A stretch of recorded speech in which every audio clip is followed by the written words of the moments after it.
hands-on po yung ating Pangulong Bongbong Marcos sa kanyang mga ginagawa. Mapa, ekonomiya, agrikultura, irigasyon, mga public works, mapa digital, mga kababayan. Lahat kasi yan trabaho niya eh.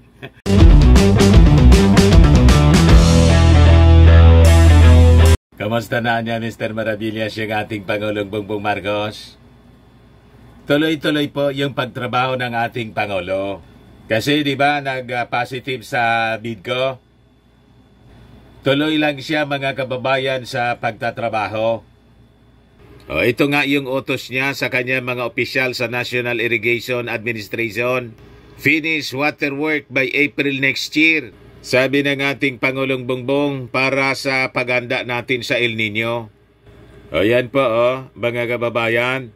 PBBM orders timely completion of remaining components of the Balbalungao Small Reservoir Irrigation Project. Di ba, mga kababayan? Tutok na tutok siya, mga kababayan, sa pagtatrabaho. Abang si Inday po, nandun, kumampi na po sa mga fake news peddlers. Kay Ka Eric siya, tapos kay Badoy. May pa-official statement pa po ng pagsusuporta. Habang yung kanyang inaaway, mga kababayan, na si Martin, pinsan ng ating Pangulo, sige rin po ang trabaho. Ayan po si Martin Romualdez, Tatak Pinoy Bill, a crucial step toward transforming our economy. Yan po ang mga tunay na leader. Sige lang mga kababayan ang trabaho ng magpinsan. Diba? But before ko mga kababayan ibigay sa inyo yung full story, click subscribe muna dito sa ating YouTube channel and hit the notification bell para lagi po kayong updated sa mga kaganapan dito sa ating bansa. Like and share na rin po ninyo ng ating video para marami yung makapanood. At huwag na rin po ninyo mga kababayan na skip yung ating mga commercial ads para tuloy-tuloy lang ang pag-unlad ng Bagong Pilipinas. Sa mga naghahanap pala ng malinis and spacious fitness gym, bumisita lang po kayo sa aming Colossal Fitness Gym.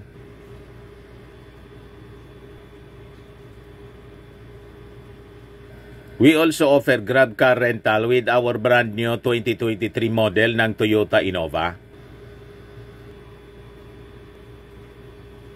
We also accept booking for those who are planning to travel via PAL, Cebu Pacific and other airline companies, local and international, and bills payment po for Meralco, bills, PLDT, etc. Ang Colossal Fitness Gym is located at 3rd floor, Security Bank Building, Lanco Business Park, Legazpi City, Albay. For inquiries, look for Jilon Maravillas. Contact number 0966-802-0949.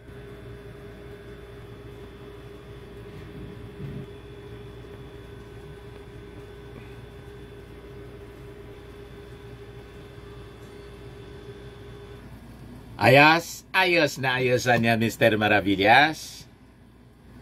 Ito po yung ating Pangulong Bongbong Marcos. Ang daming biniling mga heavy equipment po, backhoe, para po mga kababayan sa pag-dredge, ma-avoid yung mga pagbabaha.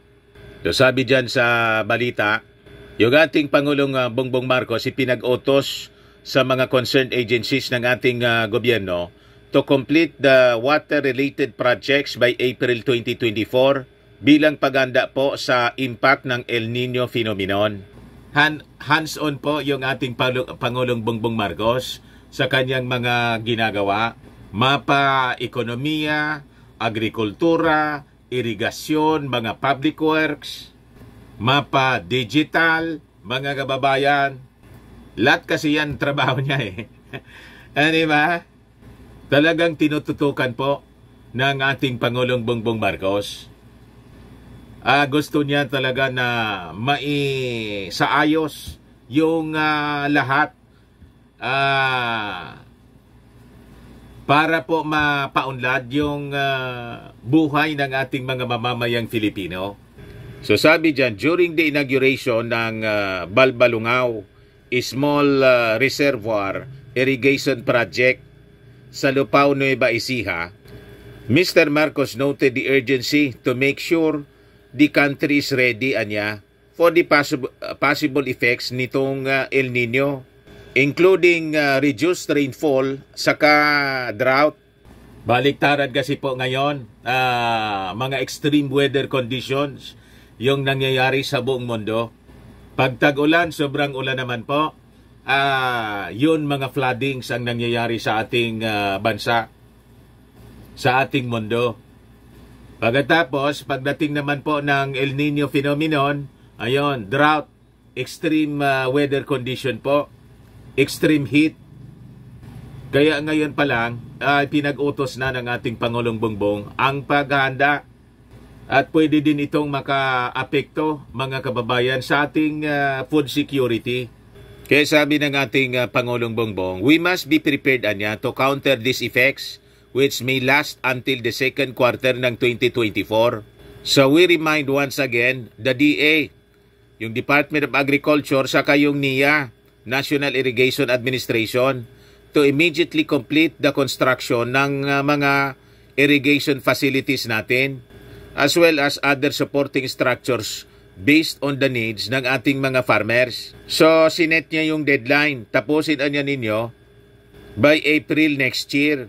Yan po yung Balbalungaw Irrigation Project po. Kung saan yung pwedeng maserbisyohan nito ay ang malawak na lugar sa Nueva Ecija, around 840 hectare service area that will benefit around 562 farmers and their families. So once fully operational, this multi-purpose dam will provide irrigation for close to 1,000 farmers, 1,000 hectares pala of agricultural land. Sabi ng ating Pangulong Bongbong.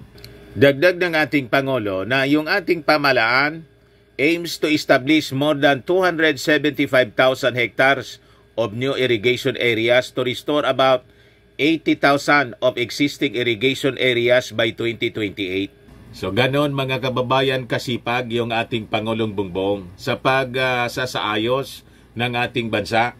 Habang yung kanyang pinsan mga kababayan ay talagang siyang maasahan ng ating Pangulo bilang kasangga niya sa pagsasaayos ng ating bansa. Kasi po yung Vice President niya kung ano-ano yung mga pinagkakaabalahan.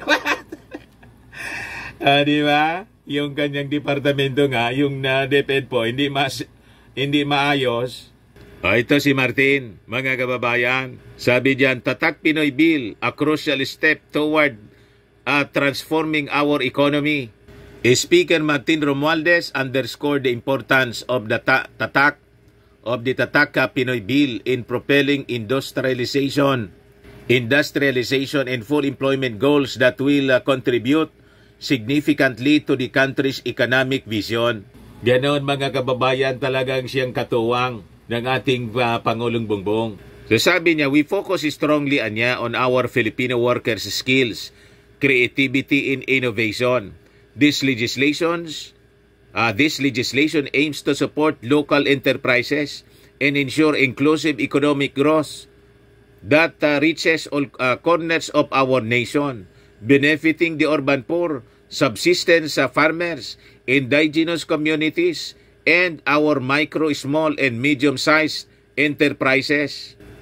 The bill outlines a comprehensive strategy setting the stage for formulating, financing, implementing, monitoring, and evaluating the Tatak Pinoy strategy. Ganon mga kababayan. Talaga niya, Mr. Maravillas, si Martin anyang nababagay na successor ng ating Pangulo. Kaya nga po, na-insecure na ng todo mga kababayan yung mag-amang Duterte. Hindi na kinikimbo ni Inday, inaaway si Martin.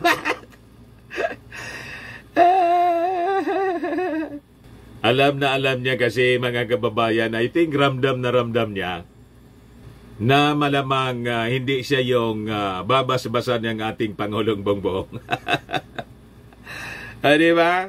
Wala man pong naitulong. Gusto niya, siya lang yung tulungan po. CIF lang lagi yung nasa isip po. Ayan man lang po mga kababayan. Baka lang gusto ninyo po itong itry. Firmax Firming and Lifting Cream. Pinapahid po sa mga pulses and affected area. Mainam po sa paninigas ng mga kaso-kasuan. Ito naman po, Automax Radiant Serum. Sa mukha naman yung application. Anti-aging po siya. You will look 10 years younger than your age. Sa mga cancer patients naman po, baka lang gusto ninyo itong itry. Ningxia Red Mix Fruit Drink. Hindi man po siya gamot, food supplement siya. Kaya lang, gawa siya mga kababayan sa goji berry. Yung goji berry may anti-cancer properties. Ayos pa, yung mga inquiries ninyo, dumiritso na lang kayo sa aming messenger sa Facebook para masagot namin agad. Ako po si Dante Maravillas. Bye-bye po. God bless.